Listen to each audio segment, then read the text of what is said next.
then we're going to have to try to reinvent the smoke-filled room, which has been democratized by all these primaries, and we're going to have to try to come up with someone as an alternative to Newt Gingrich, who could be Jeb Bush, Mitch Daniels, someone, because there is such a desperation by the so-called party elites. But that's exactly what Gingrich is playing against. Let's get against. back to the debate, though, because another attempt, again, around this lobbying issue, whether Freddie Mac and then Governor Romney went into the issue of another organization that Speaker Gingrich ran and lobbying, accused lobbying, alleged lobbying with regard to Medicare. Let me play part of that exchange.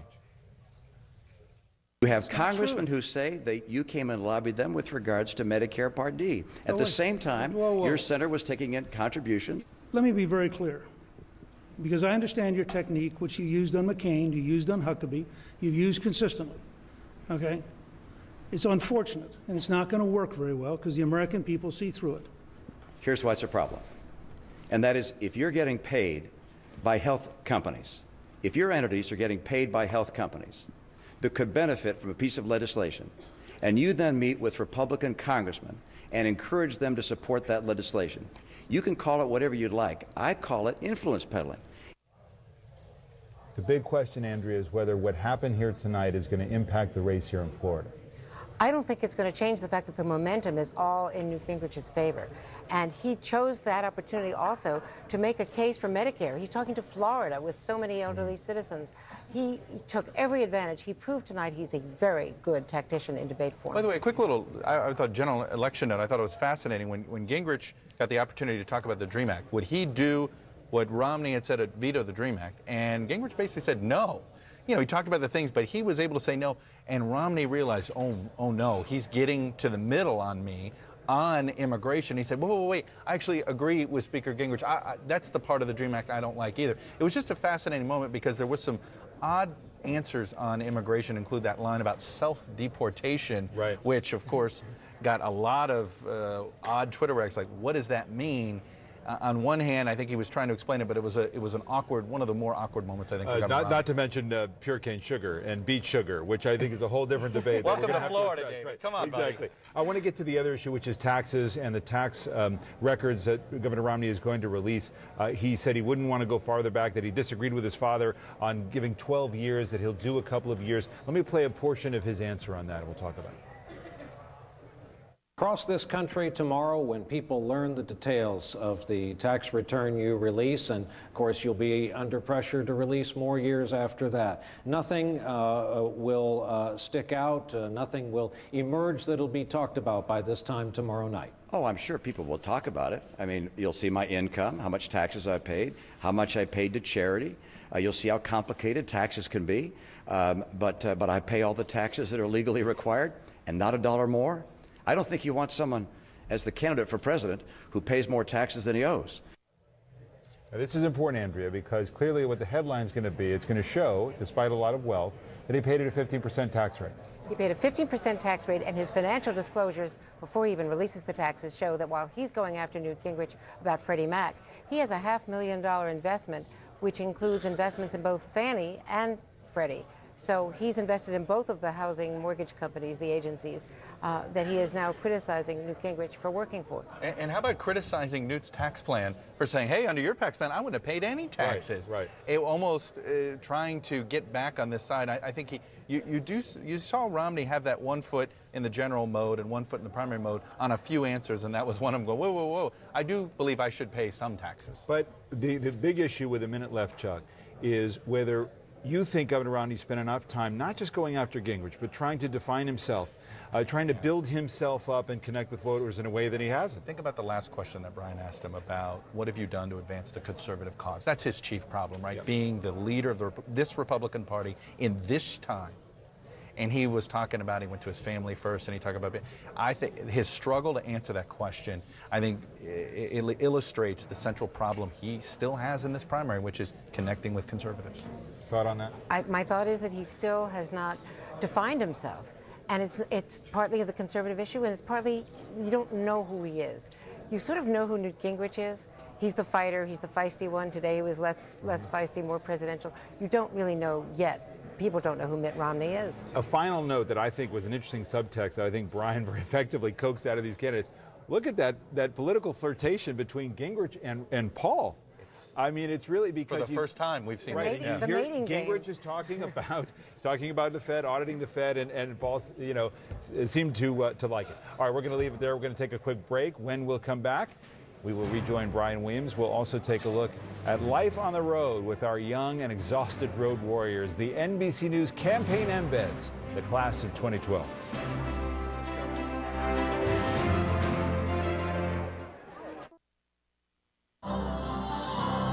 Welcome back to the hall, the scene of tonight's debate in Tampa. The debate in Tampa, the room has cleared remarkably quickly. All of the candidates, their various campaigns, remember, are off to the next venue, miles to go before they sleep, most of them. And, of course, the campaign season, when measured in terms of the general election, is just getting started. Because we're in the time period, a lot of folks are by now normally accustomed to seeing Rock Center. We wanted to bring you a special bit of reporting tonight before we go back in to our colleagues and wrap it all up this evening. We wanted to share something of ourselves with you, and that's what happens inside NBC News with every election cycle. We put out a notice that we are looking for preferably young, preferably agile, preferably highly motivated individuals to become what we call, borrowing a phrase from the U.S. military, campaign embeds. Among those of us at the network, they are known as the few, the proud, and the brave. The job isn't for everyone, but as you'll see, there's a reason they call it running for office. Do a little cardio. Let's go. Great things, Senator Santorum. This is the glamorous part. Morning. Get up early in the morning, check the website to see if they've added anything. Luckily, I'm already packed, ready to rock. And the pace is go, go, go. That's a text message from a source in the campaign that I texted this morning to find out what's going on. Today is actually my birthday.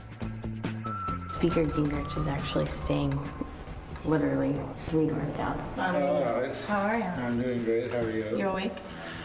Barely. Ladies and gentlemen, Mitt and Romney. We got 3 stops today at a couple different places, rallies across the state. We'll end the day in Charleston. It's a pretty full day for the Romney campaign. This is when it helps to be tall. Every day I carry 4 bags, and I've got a giant duffel bag full of clothes, camera bag that's got, all the basics basically, camera, batteries, 1 or 2 microphones, a couple of cables, things like that I can kind of run and go and shoot almost everything. It's down to a science at this point.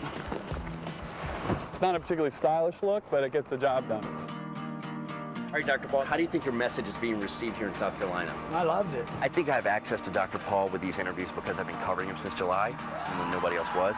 As I'm setting up the tripod, I'm thinking of questions. And as I'm listening for his audio, I'm also framing the shot. So I'm doing 2 or 3 things at once. Thank you very much, Dr. Paul. I appreciate your time.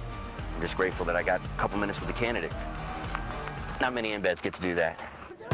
It sounds really cheesy, but the best part about this job is that you are the front row to history. You tell the story the way that you saw it, and that's definitely my favorite thing about this. We're going to do a town walk. Everybody really loves town walks. How are you? Rick Perry. Where are you all? What Rick Perry will do is walk down the street. He will insist on shaking hands with every single person he comes across. Every time there's a baby, he will take a picture with it. Get that picture there, Herman. If there's a dog, Ezra, get your nose right in the camera there. like it's over. He'll talk to the dog for longer than the voters. That's the shot Lieutenant Dan's looking for. He has a nickname for me. He calls me Lieutenant Dan, which is funny. It was funny the first time. It is still funny every time he does it now. I got to learn so much about this campaign and so much about this one person. I have so much access. I wouldn't have it any other way. I'm so tired of driving. I mean, I spend at least 8 hours on the road every day driving. I got my camera. Number 1 rule, always bring your camera. The worst part about this job is there's literally no days off. The best part about the job is that this is just an unbelievable experience. My best survival tip for people who want to do this in 4 years is probably just take a nap now. Keep it going. You're not going to be able to sleep at all. So just go to sleep now, get a good night, and hopefully, eat vegetables, get a salad, because none of those things will ever happen when you're on the road.